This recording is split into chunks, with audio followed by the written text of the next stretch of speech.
The North now cherishes Peter Obi. So guys, even the governor of Niger State could not resist Peter Obi's speech. Listen to what he said. We have cleared deliberately over 1 million hectares of land. So, my boss, you are very right to what you have said. We have no reason to be poor. People may not like you, but they must hear you. Because what you say is the gospel truth. Nigeria needs to be productive. You cannot be out of poverty unless you start to produce. I'm not an advocate of handout or palliatives too. I don't believe in it. So it is high time we tell ourselves the basic truth. We need to feed ourselves. And it's a shame for people like Ukraine in the war to be giving us food. But I assure you, in this room today, leadership group, the next award you will give me, if you will ever give me, is the largest producer of food in 2024. Federal government is doling out 42,000 metric tons of grains, and by June, I will give out only in Niger State 100,000 metric tons of food. And it's deliberate. So guys, the northern leaders can now believe in Peter Obi's speech. We all know that Peter Obi has always made reference to the north in terms of agriculture. And each time he says it, he gets a backlash.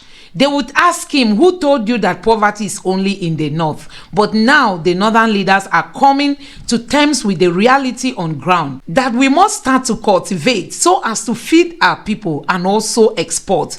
Here is the speech that Peter Obi gave that is shaking the APC and even the Tinubu's camp. They don't like hearing things like this. Take a look at that.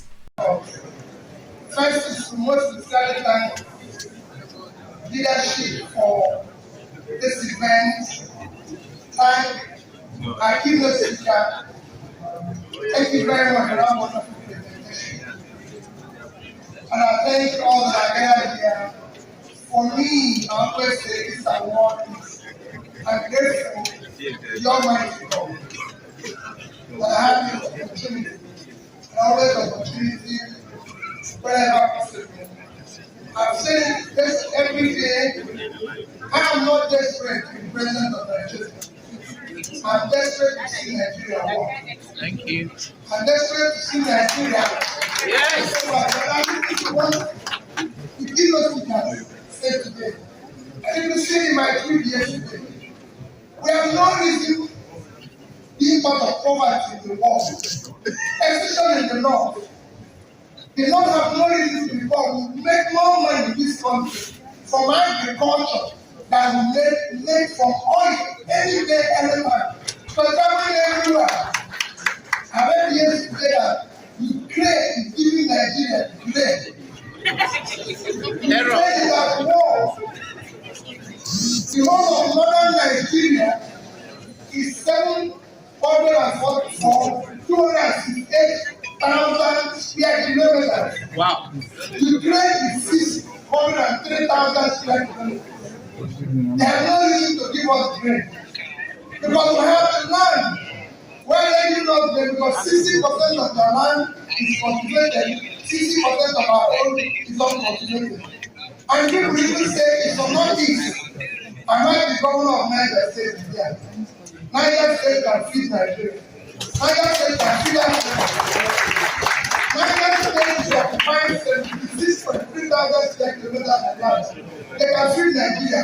Netherlands, with 3,000 square kilometers, which Niger State is twice, exported last year $125 billion of agricultural products. Nigerian people, ordinary people who are hungry by the policies of the government of Nigeria. We are fully in support of the Nigerian Labour Congress.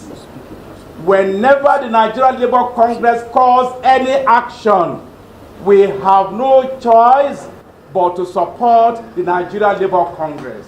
Because supporting the Nigeria Labour Congress merely means supporting the interests of ordinary people. Those who are hungry are in support of all the actions of the Nigeria Labour Congress.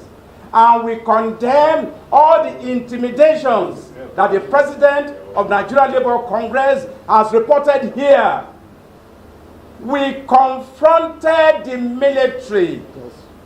We fought military dictatorship to a standstill. We were prepared to lose our freedom.